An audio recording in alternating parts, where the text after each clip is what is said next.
তো hello guys, কি অবস্থা সবার? আশা করি সবাই ভালো আছেন। তো আজকে নতুন একটি মুভি নিয়ে আপনাদের সামনে হাজির হয়েছি। তো চলুন বেশি কথা না বাড়িয়ে শুরু করা যাক। এই মুভিটি জাপানের একটি দৃশ্য দিয়ে শুরু হয়। সেখানে আমাদের দেখানো হয় একজন অপরাধী, সে পুলিশের কাছ থেকে পালিয়ে যাচ্ছিল। হঠাৎ হৃদরোগে আক্রান্ত হয়ে মারা যান। এরপরে আমাদের দেখানো হয় বড় অপরাধী যারা এখনো শাস্তি দেয়নি। কারাগারের জন্য সব মানুষই হার্ট অ্যাটাকে মারা যায়। এসব মৃত্যু স্বাভাবিক নয়, এর পিছনে ছিল আলো নামের একটি ছেলে। আসলে তিনি ডেথ নোট নামে একটি অসাধারণ বই খুঁজে পান, যার নাম লেখা থাকবে সে মরবে। সেই বইয়ের লেখা পদ্ধতি অনুযায়ী সে মারা যাবে। এমনকি এই বই মানুষকে নিয়ন্ত্রণ করতে পারে। আলো এই বইটি পেয়েছিল, তাই তিনি দুষ্টতার অবসান ঘটাতে অপরাধীদের নাম লিখতে থাকেন। অকাল মৃত্যুর ঘটনায় আতঙ্কিত গোটা বিশ্ব। অপরাধীও খুব ভীত ছিল, সরকারও খুব অবাক হয়েছিল। কেউ কেউ এটাকে খারাপ লোকদের জন্য ঈশ্বরের শাস্তি হিসেবে আখ্যায়িত করেছিলেন, কেউ কেউ এটাকে অপ্রীতিকর ঘটনা বলেছেন। আলো খারাপ লোকদের হত্যার পর তার নাম বেছে নেয়। তিনি নিজের নাম রাখেন কিরা। কিছু লোক কিরাকে তাদের নায়ক হিসেবে বিবেচনা করছিল। সারা বিশ্বে এই খবর ভাইরাল হয়ে যায়। তখন আমরা লাইভ নিউজে একজন অপরাধীকে দেখতে পাই। তিনি একটি পরিবারকে বন্দী করেন। আলো সহ সবাই এই খবর দেখছিল। সে সময় তার হাতে সেই ডেথ নোট বই ছিল। কিছুক্ষণ পরে এই খবর দেখানো হয় যে অপরাধী মারা গেছে। এই অংশেও কিরাকে আইনের ছাত্র হিসেবে দেখানো হয়েছে। মিশা নামে তার এক সেরা বন্ধু ছিল। তাদের সম্পর্ক খুব ভালো ছিল। কলেজে আলো মিশাকে বলে যে সে এক রাতে একটি বই বারে গিয়েছিল। অপরাধীরাও ছিল, খুনি ও চোর ইত্যাদি। আলো সেই অপরাধীদের কথা শুনে যারা খুশি ছিল, কারণ তাদের শাস্তি হয়নি। তারা আলোর সাথে খারাপ ব্যবহার করে, কিন্তু আলো তাদের বিরুদ্ধে কিছুই করতে পারেনি। বার থেকে বেরিয়ে এসে তারা আইনের বই ছুঁড়ে ফেলে। তিনি মনে করেন এই বইটি অতিরিক্ত এবং তার কোনো কাজে আসবে না, কারণ এই বই থাকা সত্ত্বেও তিনি কাউকে বিচার দিতে পারছেন না। কিন্তু মৃত্যুর নোট পেলে তার জীবন বদলে যায়। তিনি মাটিতে এটি পেয়েছেন। আশ্চর্যজনকভাবে এই বইটি ছাড়া সর্বত্রই বৃষ্টি হচ্ছিল। তারপর আলো সেই বই ঘরে নিয়ে আসে। সে বইটা ছাড়া মিশাকে সব বলে দিচ্ছিল, কারণ আলো এটা কাউকে জানায়নি। আলো যখন এই বইটি পেল, তখন সে এ সম্পর্কে কিছু জানতো না যে এটি কি, কিন্তু তিনি এর নিয়ম পড়েন। নিয়ম অনুযায়ী তার নাম লেখা থাকবে, সেই ব্যক্তি মারা যাবে। এতে মৃত্যুর পদ্ধতি উল্লেখ করা হয়েছে। তারপর আলো একজন অপরাধীর খবর দেখে। তারপর সেই অপরাধীকে চেক করতে সে তাতে নিজের নাম লিখে দেয়। রাত কেটে যায় এবং আমরা পরের দিন সকালে আলো দেখতে পাই। তিনি একটি পত্রিকা পড়ছিলেন। সে অপরাধীর নাম তিনি লিখেছেন, তিনি মারা গেছেন। এটা দেখে সে হতভম্ব হয়ে যায়। তবুও তিনি এই বইটি বিশ্বাস করেননি। তিনি এটি আবার পরীক্ষা করতে চেয়েছিলেন। সে বারে যায় যেখানে একজন অপরাধী তার সাথে খারাপ ব্যবহার করেছে। আলো ডেথ নোটে তার নাম লিখেছে। তিনি তার মৃত্যুর পথও লেখেন। তার মৃত্যুর জন্য হার্ট অ্যাটাক লিখেছিলেন আলো। এরই মধ্যে সেই অপরাধী হার্ট অ্যাটাকে মারা যায়। সেই অপরাধী আলোর সামনে মারা যায়। তা দেখে আলো অবাক হয়ে যায়। আলো সবকিছু সাক্ষী, তাই তিনি এই বইটি বিশ্বাস করতে শুরু করেন। এই বই এবং এর নিয়মগুলি সঠিকভাবে কাজ করে। আলো যখন ফিরে আসছিল, তখন সে এই বইয়ের অভিভাবকের সাথে দেখা করে। তিনি ছিলেন মৃত্যুর ফেরেশতা। মৃত্যুর ফেরেশতাকে দেখতে যেমন ভয় পেয়েছিলেন, আলো তাকে ভয় পায়। তিনি জানতে পারেন যে এই বইটির দৃষ্টাই মৃত্যুর ফেরেশতাকে দেখতে পারেন। মৃত্যুর ফেরেশতা আলোকে সবকিছু ব্যাখ্যা করে। তারপর আমরা জাপানে কিছু পুলিশ অফিসার দেখতে পাই। তারা সেই মৃত্যুর কথা বলছিলেন। পুলিশও লক্ষ্য করেছে অপরাধীরা মারা যাচ্ছে। তারা কিরা সম্পর্কে ভাবছিল যে সে কি চায় বা তার অস্তিত্ব আছে কিনা। কিরা একজন নায়ক নয়, বরং একজন অপরাধী। যা ঘটছিল তা অপরাধ। তখন আমরা আলোর বাবাকে দেখি। তিনি একজন গোয়েন্দা ছিলেন এবং এই মামলাটি মোকাবেলা করতেন। তিনি কিরার কাছে যেতে চেয়েছিলেন, কারণ কিরা কারো নিয়ন্ত্রণে ছিল না। সে সবাইকে হত্যা করতে থাকে। এই কাজটা সে সবাইকে মেরে ফেলবে। আলোর বাবা তার সিনিয়রকে বলেন যে এই মামলাটি বেশ কঠিন। একজন বুদ্ধিমান গোয়েন্দা আমাদের এই মামলা মোকাবেলা করতে সাহায্য করবে। তিনি এলো। তিনি শুধুমাত্র ইন্টারনেটে তাদের সাথে কথা বলবেন।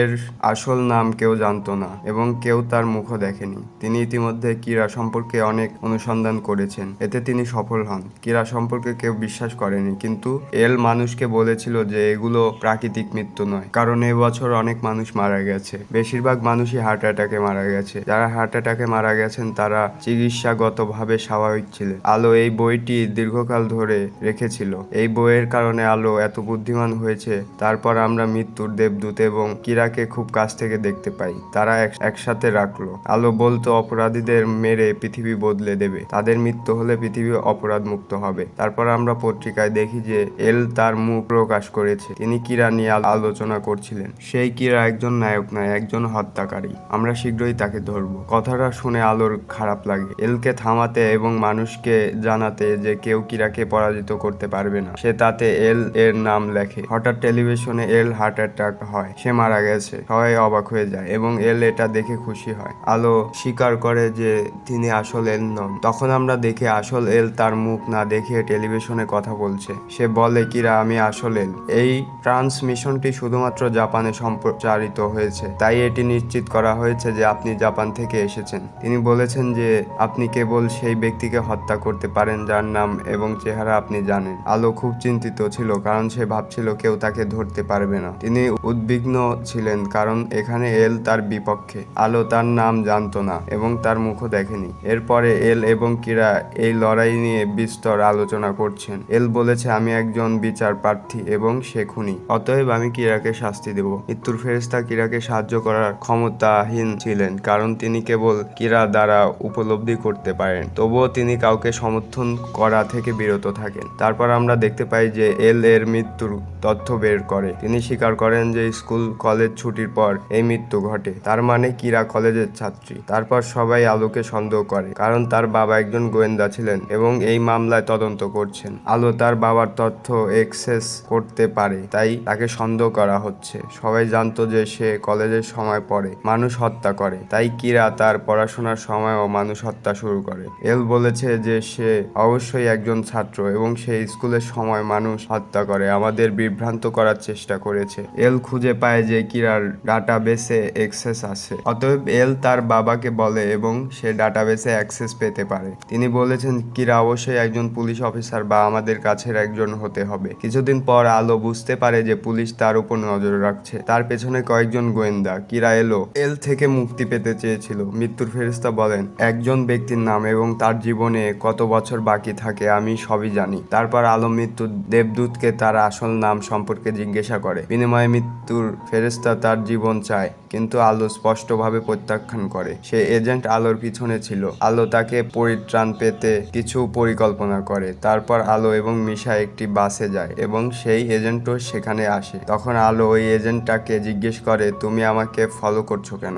সেই এজেন্ট উত্তর দেয় না। তখন ওই বাসে একজন অপরাধী আসে। সে বাসের চালকের দিকে বন্দুক তাক করে। আলো সেখানে একটি নোট লিখেছিল যে সে তোমাকে ধরবে, তাই তার বন্দুক ছিনিয়ে নেবে। কিন্তু হঠাৎ সেই কাগজটা লাইটের হাত থেকে পড়ে যায়। অপরাধী তা দেখে কাগজ ধরে রাখে। তখন সে মৃত্যুর ফেরেশতা দেখতে পায়। সে মৃত্যুর পরীকে বহুবার গুলি করে, কিন্তু তিনি নিজেই মৃত্যুর ফেরেশতা ছিলেন, তাই তার কিছুই হয় না। এটা দেখে সে ভয় পেয়ে বাস থামিয়ে মুখ ফিরিয়ে নেয়, কিন্তু একটি গাড়ি সেই অপরাধীকে ধাক্কা দেয় যাতে তার মৃত্যু হয়। আলোর পরিকল্পনা অনুযায়ী সবকিছু করা হয়েছিল কারণ তিনি এই এজেন্টের নাম জানতে চেয়েছিলেন। তখন আলো ওই এজেন্টটাকে বলে তাকে আর তাড়া না করতে। এরপর আমরা সেই এজেন্টকে তার স্ত্রীর সাথে দেখতে পাই। যেহেতু আলো এত বুদ্ধিমান ছিল, তাই তিনি এই এজেন্টের পরিত্রাণ পেতে একটি কৌশল খেলেন। সে এলকে হত্যা করতে পারেননি, তাই সে সেই লোকদের হত্যা করতে চেয়েছিল যারা এল দ্বারা ভাড়া করা হয়েছিল। তাই ওই এজেন্টকে নিয়েই শুরু হয় হত্যার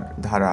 আলো সেই এজেন্টের কাছ থেকে সবার নাম জিজ্ঞেস করে, এজেন্ট যারা এই মিশনের একটি অংশ ছিল, কিন্তু অল্প সময়ের মধ্যেই সেই এজেন্ট মারা যায়। সেই মৃত্যু হার্ট অ্যাটাকের কারণে, কারণ আলো তাকে বাঁচাতে চায়নি, তাই সে তার জন্য মৃত্যু লিখেছে। এখানে প্রশ্ন জাগে, কিরা যদি হিরোই হয় তাহলে সে ভালো মানুষকে মারছে কেন? এরপরে একে একে সব এজেন্টকে হত্যা করা হয়। এল এর বাতাসও পায়। এতে সকল পুলিশ কর্মকর্তারাও আতঙ্কিত হয়ে পড়েন। তারা ভাবছিল অন্যদের মতো একদিন তারাও কিরার হাতে খুন হবে। তারা এই মামলা অমীমাংসিত রেখে চলে যায়। যেহেতু তাদের কাছে তাদের কোনো বিকল্প নেই, তারা এলকে তার সাথে দেখা করতে বলে। তারপর সব পুলিশ অফিসার এল দেখা করতে যায়। এখানে আমরা প্রথমবার এল দেখতে পাই। তিনি খুব ছোট এবং একটি বাচ্চার মতো দেখতে ছিল। তাকে এজেন্টের মতো দেখাচ্ছিল না। তখন আমরা দেখি স্বামীর মৃত্যুতে স্ত্রীর তদন্ত করছিল। সে মিশার সাথে দেখা করে। মিশা তার আলোর সাথে দেখা করে। আলো দেখে যে সে তাকে চিনতে পারে এবং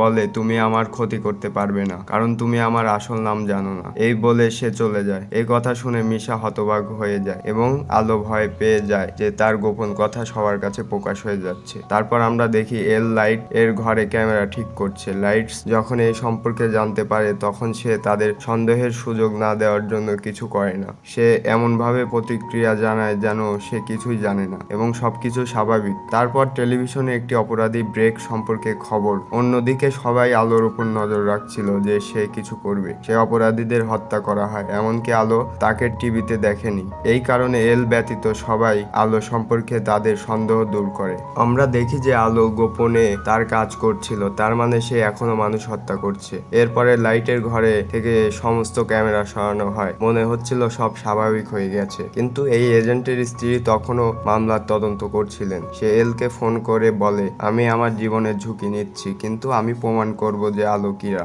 সে লাইটকে এমন জায়গায় ডাকে যেখানে সে মিশার দিকে বন্দুক দিয়েছিলেন। তিনি আলোকে স্বীকার করতে চেয়েছিলেন যে তিনি কিরা, কিন্তু তিনি স্বীকার করতে অস্বীকার করেন। সুযোগ কাজে লাগিয়ে মিশা পালিয়ে যায়। তারপর সেই এজেন্টের স্ত্রী আলো শুটিং শুরু করে, কিন্তু বুলেট ভুল করে মিশাকে লাগে। ঘটনাস্থলেই মিশা মারা যায়। পরে সেই এজেন্টের স্ত্রী আত্মহত্যা করে। সেখানে কি ঘটেছিল রেকর্ড করা হচ্ছিল। এরপর পুলিশও আসে। তারপর আমরা দেখি যে আলো এবং মৃত্যুর ফেরেশতা একে অপরের সাথে কথা বলছে। আলো মৃত্যুর পরীকে বলে যে আগে যা ঘটেছিল তা আমরা পরিকল্পনার একটি অংশ ছিল। বইটির মালিক যেহেতু পরিস্থিতি নিয়ন্ত্রণ করতে পারেন, তাই আমি ইতিমধ্যে সেই বইটিতে সবকিছু লিখেছি। সে তার বন্ধুকেও হত্যা করেছে। এর অর্থ হলো যে সে একজন শয়তান ছিল, যে শয়তানের কাজ করেছিল। আলো তার বাবাকে বলে যে সে তাকে সমস্ত পুলিশ অফিসারকে কিরাকে ধরতে সাহায্য করবে। আলো এটা করছিল যাতে কেউ তাকে সন্দেহ না করে এবং তার গোপনীয়তা প্রকাশ না করে। সে তার কাজ করে যাবে। শেষ পর্যন্ত তিনি মুখোমুখি হন এলের সাথে। এখানেই মুভিটি শেষ হয়ে যায়। দেখা হবে নতুন একটি ভিডিওতে। ভিডিওটি শেষ পর্যন্ত দেখার জন্য অনেক অনেক ধন্যবাদ।